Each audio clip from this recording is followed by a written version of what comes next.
कृपया मेरी चेतावनी पर ध्यान दें। यह ब्रह्मांड पहले से ही तेजी से समाप्ति की ओर बढ़ रहा है और आप लोग ब्रह्मांड में बचे हुए आखिरी जीवित लोग हैं। मैं आपको अपनी कहानी और यात्राएं बताऊंगा। उम्मीद है कि वे आपकी प्रजाति को जीवित रहने में मदद करेंगी। मेरा नाम ओरेन है। मैं एक अलग आयाम, एक अलग ब्रह्मांड से आया हूँ। जितना संभव हो उतना जीवन बचाने के लिए, उस चीज से जिसे मैं द वॉइड कहता हूँ। विज्ञान में आप लोग इसे वैक्यूम डीके कहते हैं, लेकिन ये एक असली जीवित प्राणी है। यह पूरे तारातंत्र और आकाश गंगाओं को निगल जाता है। आज जब आप आकाश में असंख्य तारे देखते हैं, वे वास्तव में जीवन के अवशेष हैं। उनकी अंतिम सांसें जो अंतरिक्ष में यात्रा करते हुए अपने आखिरी मरते शब्द व्यक्त कर रही हैं। आपके लिए बाहर कुछ नहीं, इसे कोई रोक नहीं सकता और अब देखने के लिए कुछ नहीं बचा। यह आप तक पहुंचने में लाखों साल लेगा, पर मैं आपको बता सकता हूं, वहां बाहर सब कुछ मर चुका है। मैं आपको अपनी कहानी बताऊंगा ताकि आप मेरे पद चिन्हों पर चल सकें।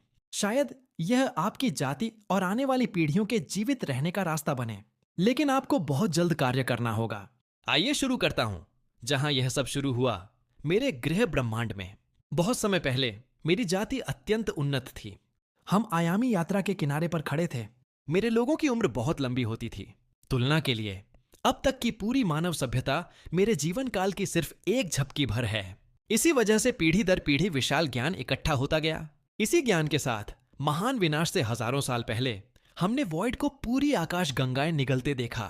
हमारे महानतम दिमाग काउंसिल में इकट्ठा हुए और वॉइड के अंत के लिए संभावित उपायों पर विचार किया। लेकिन हमने चाहे जो भी किया, उससे संपर्क किया, हमला किया, वह प्राणी अडिग रहा और उसका इरादा हर चीज का अंत करना ही था। काउंसिल ने तय कर लिया कि वॉइड को रोका नहीं जा सकता, इसलिए उन्होंने दूसरे आयाम में जाने की योजना बनाई। लेकिन मशीन अभी पूरी नहीं हुई थी। उस समय हमारे पास बहुत कम समय बचा था। वॉइड साल दर साल और पास आता जा रहा था। इसी दौरान एक नए खनिज की खोज हुई। उस खनिज में सारे उत्तर थे। वह इतना रेडियो एक्टिव ऊर्जा दे सकता था कि टेम्पोरल मशीन को चार्ज कर सके, लेकिन वह वॉइड के बहुत करीब था। हमने जितना संभव हो सका उतना निकाल लिया, उसके बीस्ट के मुंह में जाने से पहले। इसके बाद के घटनाक्रम मुझे 7 अन्य आयामों में लेकर गए। हर जगह वही बीस्ट था, हर जगह वही अंत। सब कुछ निगल लिया गया। कुछ वर्षों में काउंसिल एक काम करने वाले मॉडल तक पहुंच गई और परीक्षण शुरू हुए।